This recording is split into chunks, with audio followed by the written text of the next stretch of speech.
Após estes procedimentos, foram calculados os resultados.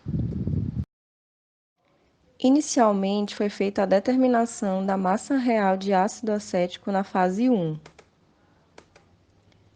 Para isso, utilizou-se a equação número de mols de titulado igual ao número de mols de titulante, partindo da relação de massa sobre massa molar do ácido acético igual à concentração versus volume do NaOH, sendo os valores de massa molar e concentração do NaOH pré-determinados. O volume de NaOH foi utilizado de acordo com cada titulação e assim determinou-se a massa real. Esse mesmo procedimento foi aplicado para o cálculo da massa real de ácido acético na fase 2. Em seguida, foi feita a determinação das frações de ácido acético na fase 1 e na fase 2. De acordo com a massa real do ácido acético da fase 1 e da fase 2, que já foram pré-calculadas, foi determinado a fração do ácido acético em cada uma dessas fases, por meio da relação de massa real sobre a massa total, sendo a massa total igual a 10 gramas. Assim, foi encontrado o valor de fração do ácido acético na fase 1 e os valores de fração do ácido acético na fase 2.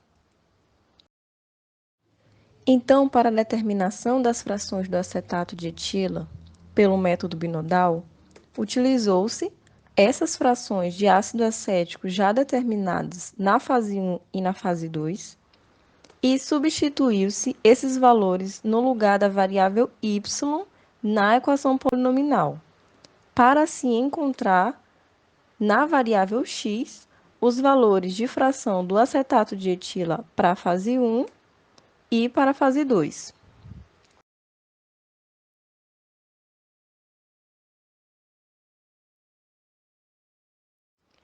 Em seguida, para a determinação das composições, utilizou-se o conceito de fração mássica total, que sabemos que é a soma das frações mássicas de cada componente presente na mistura.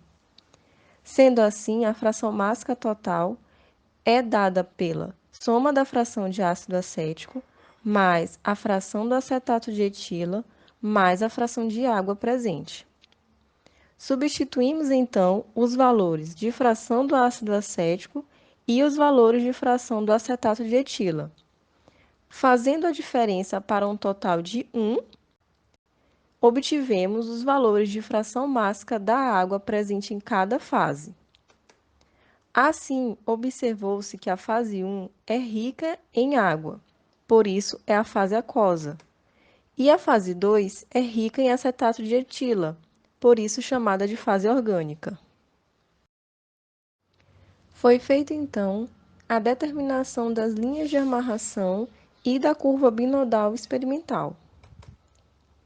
Primeiramente, foi feito a partir do software Orange 1.8 a construção da curva binodal, observada em preto, e das linhas de amarração observadas em azul, com os valores experimentais. Em seguida, foi feita a construção no software Aspen, observando a curva binodal em preto e as linhas de amarração em diferentes cores. A partir da determinação das linhas de amarração e da curva binodal, é possível observar que estas possuem comportamento semelhante. No Orange, as inclinações são mais suaves e o comportamento é decrescente no sentido do ácido acético. No Aspen, a curva teórica tem um perfil parabólico com uma amplitude maior para a direita. Além disso, é possível observar que existe mais soluto no extrato, a fase orgânica, do que no rafinado, a fase aquosa, como esperado, de acordo com a literatura.